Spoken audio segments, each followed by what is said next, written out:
transaction is valid, and you get financing because of that. But is there any restriction as to the tenure of the transfer? Is it 10 years, 20 years, Yeah, well, 100 years? there's more credit rating issue. I mean, banks normally will want to have some form of period to pay.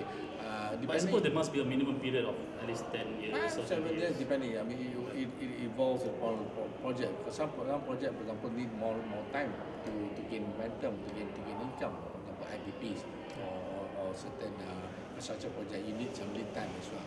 So 7 to 10 is quite normal. Right. Dr. Lee, in your presentation just now, you mentioned that Malaysia has one of the best, if not the best, legislation which supports Islamic finance, not just in Malaysia but globally. Why do you say this? Right. We have the infrastructure. I mean, we've been fortunate because the authorities, particularly the Central Bank and the Commission, have basically embarked on an initiative that created an infrastructure which basically facilitate the growth of Islamic finance, and that is by design, not by default. And because of that, globally, other countries see us as a beacon, as a leading light for Islamic finance transaction generally. Now, we know that globally, most jurisdictions may not have the legal infrastructure. For example, for a country that doesn't have a strong Muslim population, but there are efforts to basically issue sukuk, for example. Then, as I mentioned in my talk, Malaysia can be the new financial center, the new New York or London for Islamic finance, because they don't have to issue it in their own jurisdiction, they can issue it in Malaysia. And Malaysian International Financial Centre, MFC, is basically geared towards that. So that you do, and it's one-stop center. And we've done it before. You can see from the records, international multilateral bodies, foreign issuers, including GE, have issued in Malaysia, and they don't have to issue it of their respective jurisdiction because of legal constraint. They can do it here in Malaysia. So by virtue of our leadership in the sukuk issuance, by right, the legislation or the laws that should be referred to should be Malaysian law. Unfortunately, it's English law that is being referred to. So when do you see Malaysian law taking the step ahead of English law? I think it will evolve. To various variables as well, they will evolve towards this. One, I think historically English law has been the trademark benchmark, for example, for governing law, and I don't think it's wrong generally for most transactions. However, for Islamic finance, you may have to distinguish yourself, and because Malaysia, as I mentioned earlier, have the legal infrastructure, so it makes more sense and it's apt that Malaysia is chosen or selected as a governing law.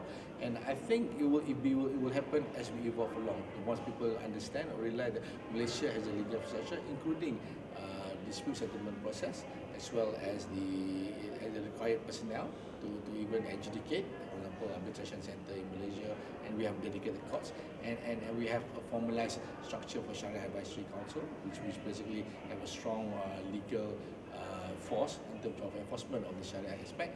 Then I think parties, not necessarily Malaysian parties, foreign parties, can basically automatically look at Malaysia as a reference point to make Malaysia as a governing law for their transaction. Because in the end result, parties want a fair and shall we say, fair outcome to the adjudication process. And if they feel Malaysia has the expertise, well, I think they will come to Malaysia. I'm not saying that UK doesn't have the expertise generally, but English law, having English lawyers may not have the right experience and the right capability to adjudicate on Islamic finance contract. So I think that's the first start that we have to look at. But Malaysia is beating its chest, saying that we are years ahead of our competitors. Yeah. Who are our competitors?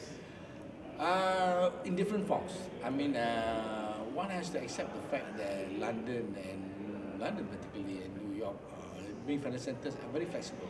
They can accommodate, and they have accommodated. For example, London has allowed Islamic finance to be issued over there if necessary. But I guess because of the recent conflict, we have the window of opportunity to spearhead Islamic finance here, because they have their own concerns, and because of the Eurozone issues, there's been a bit of a lag towards London generally. And I think that's the main how I would say competitor.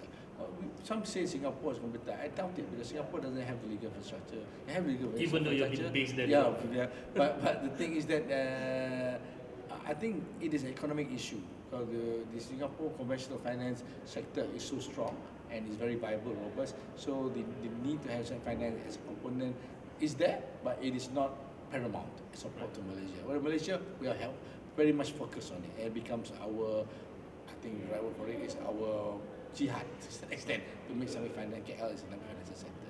Dr. Lee, in parting, what are your thoughts on making sure that we are not complacent with our leadership position, Yeah.